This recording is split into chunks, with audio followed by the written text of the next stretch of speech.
कि जब विपक्ष इतनी ओछी राजनीति करता है तो हम तो रिसीविंग एंड पर हैं। मगर हमने देश की जनता के सामने बहुत अच्छे तरीके से स्पष्ट किया है कि अगर हमारा उद्देश्य आरक्षण हटाना होता तो 10 साल से हमारे पास बहुमत था, इस देश की जनता ने ही दिया था, हमने तो वो नहीं किया।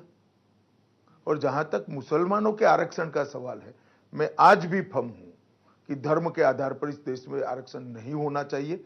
ये संविधान की स्कीम नहीं है, संविधान इससे सहमत नहीं है और भारतीय जनता पार्टी धर्म के आधार पर आरक्षण नहीं होने देगी। आपने कहा कि 400 का जो टारगेट था वो आतंक और नक्सलवाद जैसे को कुचलने के लिए, ऐसे रीजंस के लिए था, लेकिन हिमंता जी ने कहा कि 400 पार का नारा जो है मथुरा में कृष्ण जन्मभूमि, काशी में ज्ञानवापी हटाकर विश्वनाथ मंदिर और पीओके को पूर्ण तरह भारत के साथ जोड़ने के लिए, इसलिए 400 का नारा। देखिए, पीओ को पाक ऑक्यूपाई कश्मीर का जहां तक सवाल है, ये केवल भारतीय जनता पार्टी नहीं, देश की संसद का कमिटमेंट है कि पाक ऑक्यूपाई कश्मीर भारत का हिस्सा है और इस पर हमारा अधिकार है, इसको कोई झुठला नहीं सकता।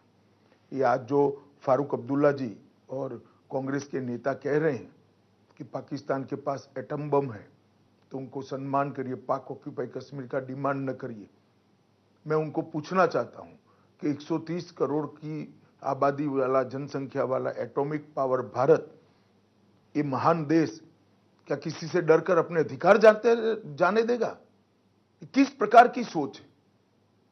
और राहुल बाबा ने देश की जनता के सामने एक्सप्लेन करना चाहिए, इनके अलायंस के नेता और इनकी पार्टी के नेता क्या कहना चाहते हैं। पाकिस्तान का सम्मान करो मतलब क्या? पाक ऑक्यूपाई कश्मीर जाने दे? वो कभी नहीं हो सकता। मैं पूर्णतया इस बात पर भारतीय जनता पार्टी का मत रखने